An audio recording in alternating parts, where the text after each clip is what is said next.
I'm Terrence James, and today Chris and I have the keys for the 2025 Mazda MX-5 Miata 35th Anniversary Edition, and I want to tell you why I was wrong in thinking this was not a cool car, because the second I got behind the wheel, I realized not only is it cool, but it's one of the most engaging cars money can buy, and one that every enthusiast should want in their lineup. So let's go check it out. Wait, so what did you think of the Miata before you drove it for the first time? Thought it was slow, girly, and slow. You said slow twice. Ow!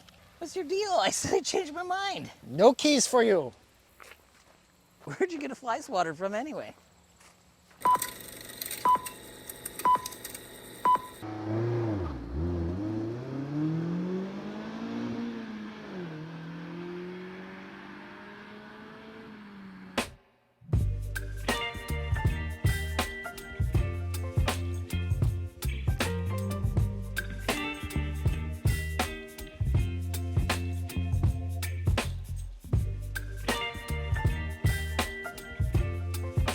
All right, Chris, let me tell you a story about why I was wrong about the Mazda MX-5 Miata and why it is always the answer. So, you know, I grew up in North America, as you did, where it's more power, baby. It's Tim the Toolman Taylor, right? And my dad grew up with muscle cars and hot rods, so it was all about the big engine, big speed, big noise, more bark per bite, really, you know, about going fast in a straight line. And then I sold cars after I got out of school, and I sold them for Dodge, so I really didn't learn a whole bunch. And then I got out of cars for a little while, and then got back into it with the TV show here, and realized once Mazda gave us one for the first time a couple years ago, thank you, Mazda, I realized how wrong I was, because the minute I sat in here, I knew it was something different, because you're right on the ground, your legs are stretched out, you're like in a little F1 car, and then you start the car. And immediately you see that it is built for engagement, because when you put your hand on that shifter, you feel like you're piped right into that transmission, and you feel those vibrations translate through the seat and through the steering wheel. And then you realize when you take off, this is the most engaging car money can buy, and it doesn't even matter about the power. And let me tell you a story, Yuri, about how you should do a car review with the Miata with the top down. Fair enough. All right, let's go. So, Chris, both Chris and I've lived with it 2 years in a row now, and it was Chris's turn. I had to begrudgingly give him over the keys. So we're going to pass it over to him and say, what did you learn over the course of your week? How awesome is this thing to live with, and can you actually live with it? Well, it's been a week and I have lived with it, so I think the short answer to that is yes, you can live with it. Review's done. It really is that simple. But no, seriously, I've absolutely enjoyed every single minute driving this vehicle this week.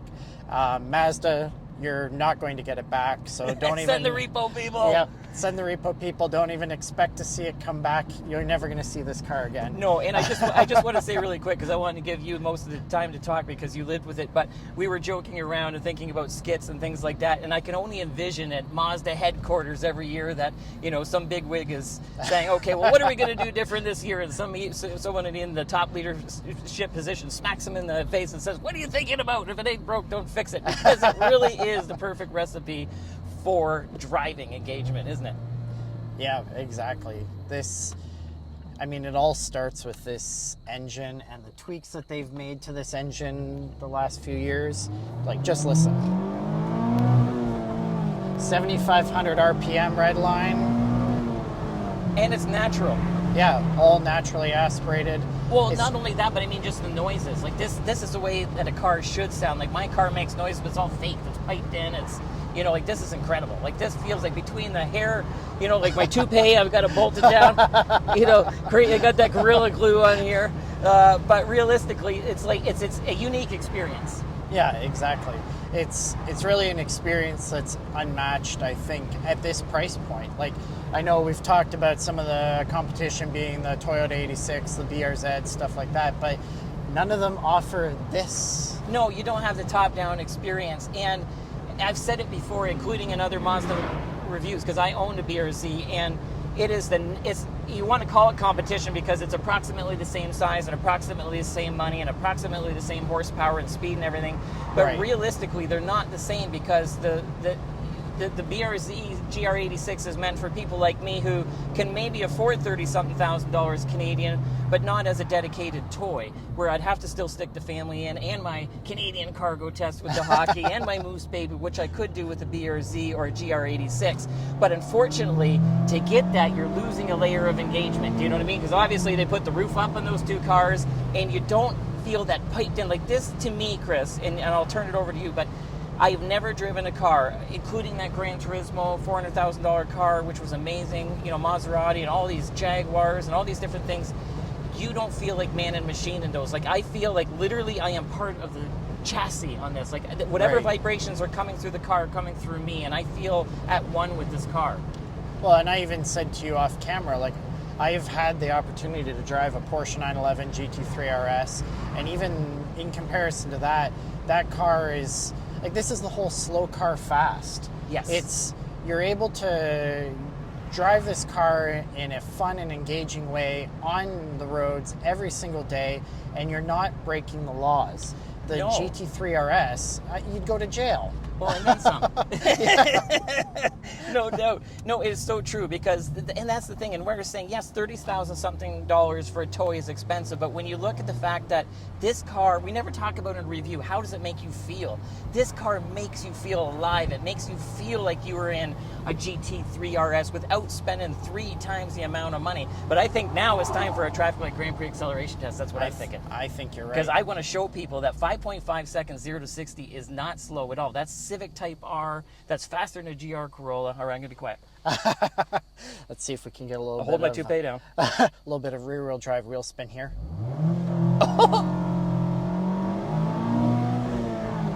Yeah, my head hit. Yeah, I mean... And hammer on the brakes. Oh, my seatbelt's already locked up from that acceleration. And if Quad Lock, you do want to sponsor us one day, your mount's just held up. That's impressive. And this doesn't even have the sport package with the Brembos and things like that. So you could get probably even better braking performance. But with this only being 2,400 pounds with the actual convertible, I mean, what else do you need? Like, I don't think you're going to stop much better than that.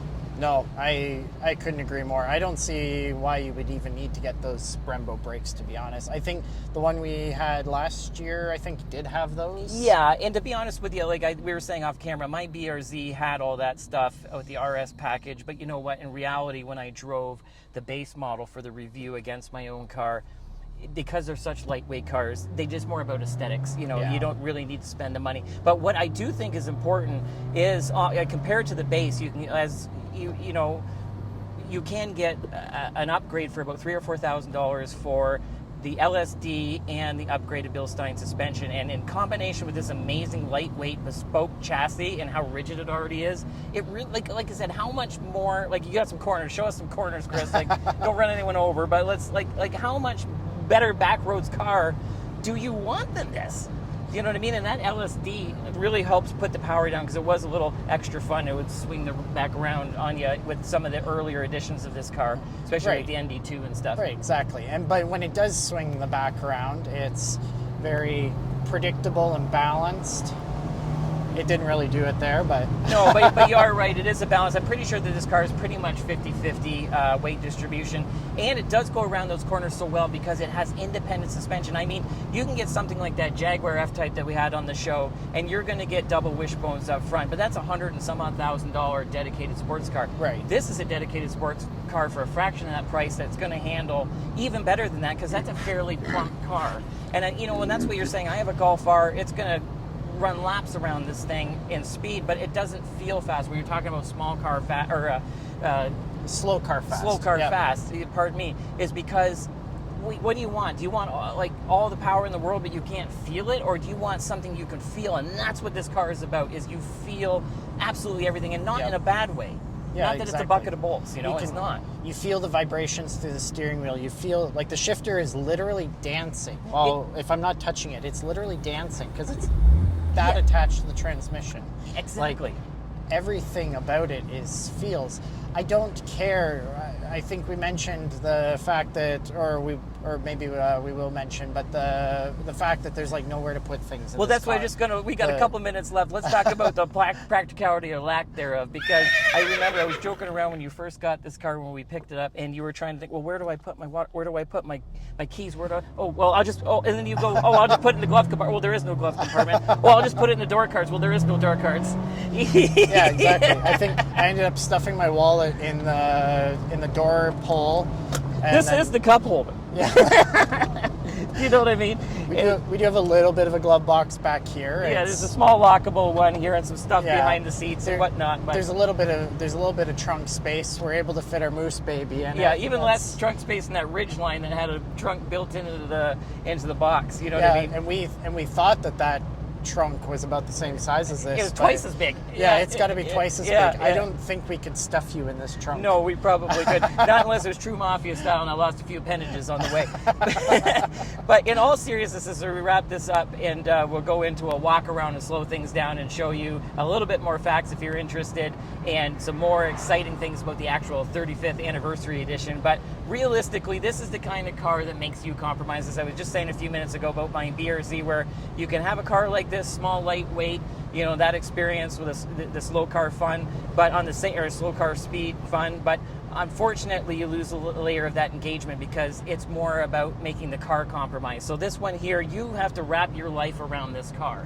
Yep. You know what I mean? And realistically, that's why it does make a great second or third car for most people. I would happen to say if you're probably a young single guy or girl, you could probably get away with this, because last year when I had it, I showed how you could still stick the hockey stick out, but you know, nobody's going to sit over here, and you know, Moose Baby's probably not safe up here in his car seat and things like that. Right. But you know, if you can make it work in your life as a younger person or as a single person, that's probably what the car is best suited for. Yeah, exactly. That's it. If you've got something else that you're able to, that's more practical to live with every day, then I think this is a great second, third car.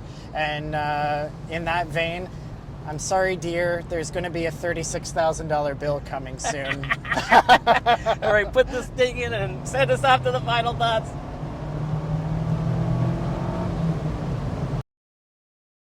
All right, let's do a walk around, Chris. What I want to do is show you and show everybody just a little bit more facts if you're interested in an MX-5 Mazda Miata price competition, and let you know a little bit more what makes this 35th anniversary edition special. So right away, we love the Mazda Miata MX-5 because it is a true British sports car infused with Japanese reliability in here. And it is still, for today, semi-affordable, or at least aspirational. What I mean is you can get a Mazda MX-5 base model for around $35,000 Canadian MSRP plus fees and taxes, which is actually half the price or less than a car nowadays in our country. So it's good that way, but it really is a toy. So as we were talking about in our feels portion, there's some specific use cases with this car. But generally speaking, it is a wonderful price point, and really when we talk about competition, there's not a lot to compete against it, because there's not a lot of small, lightweight cars anymore. They're more like your Mustangs and Camaros and the Tim the Toolman Taylor, more power stuff, right? Where this is keeping true to the driving roots, which we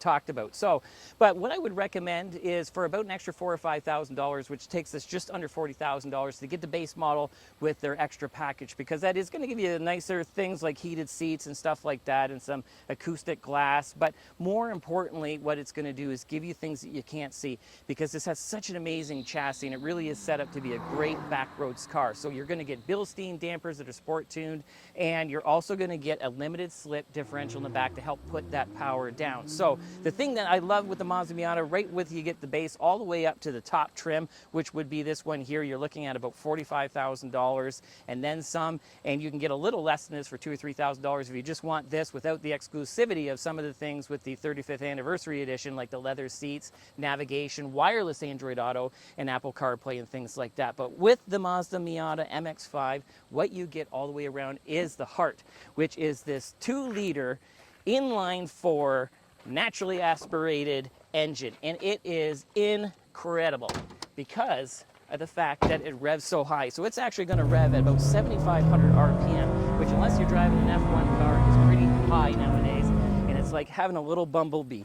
You're looking with direct injection here, 181 horsepower and 151 pound-feet of torque, which doesn't sound like a lot, but it only weighs 2,400 pounds with the cloth roof on here, and about a couple hundred pounds more if you get the RF or the one that is more of the hard top look, but still goes down in about 13 seconds. But this is incredible because it can propel this little thing from 0 to 60 in around 5.5 seconds. So that's not slow at all when I said slow, girly, and slow. And it doesn't look girly at all either. And all that power runs through what we love, a 6-speed manual transmission. You can get an automatic, boo, and I don't even think Mazda recommends it. But in this trim level, you can't even get an automatic. The 35th anniversary edition comes only with this 6-speed manual. And also, when you look at the automatic, you don't get some of those more sporty bits that we were talking about. It is more of a GT cruiser. So the thing that I love about this car is the seating position, what we said, because this is how I fell in love with it the very first time. Because look here, I am almost sitting on the ground in the car, and my legs are stretched out like a little F1 car. Absolutely love it. I got a small diameter steering wheel. As we mentioned in the driving segment, I've got these humps here, so it feels like I'm in something special, like an antique British sports car. And everything, because it's so small, is really, really ergonomic. And the Japanese concentrate on that anyway. So I can easily get to my hard buttons for my climate control. And most importantly, the things that I can get to is this manual transmission and my manual handbrake. And as we were saying, everything is just so engaging. It's not overly practical in here. You don't have a glove compartment. I remember when Chris first picked up this car, we were laughing because he couldn't find where to put all of his stuff. And that's kind of what I ran into the first 2 years that I was able to borrow this. So there is a little glove compartment back here. And it does lock, and it is little. And it fits my George Costanza wallet in it. Yeah, that's about it. And then here, the cup holders are semi-useful, and you can move them around, but there's no door pockets. I have lived with this thing for a week, and I had no idea that you could move those. And you know what? It doesn't matter, because that's not why you're driving it. I'd go thirsty. I'm going to be dehydrated in this thing, especially with the roof down. So all in all, I have to say it is not the most practical vehicle in the whole world, but as we said, it doesn't matter. So let's go to our final thoughts. All right, it's final thoughts time. We started this episode joking around saying that originally, before I ever drove one of these, I thought that it was slow, girly, and slow. And then the minute I got behind the wheel of it, I realized that not only is it not slow and girly and slow, that it's actually one of the most engaging cars money can buy, and one that every enthusiast should want in their lineup. So what do you think, Chris? I mean, look at it. It's beautiful. No, I mean, that's exactly, you hit the nail on the head. It reminds me of those old British sports cars. I think we mentioned it earlier, the Triumphs, the MGs, Austin Healey, stuff like that. But the thing is, it's got Japanese reliability. So it's got all of the fun, it's got all the practicality. I get the same fuel economy in this that I do in my Honda Civic. You don't need CAA or be the best friends with the tow truck driver down the street. Right, exactly. And I don't know, you said what the horsepower and torque numbers were. I can't even remember. It doesn't matter. The thing is great. It's amazing to drive. Absolutely love it. It's honestly probably the best car that I've ever driven. And what more can you say? And that's really all you need to say, except Mazda, we're not bringing it back. So send something faster than this to catch up to us. Yeah, you may want to send somebody with a Hellcat or something like that. Yeah, one of those muscle cars that are no longer necessary.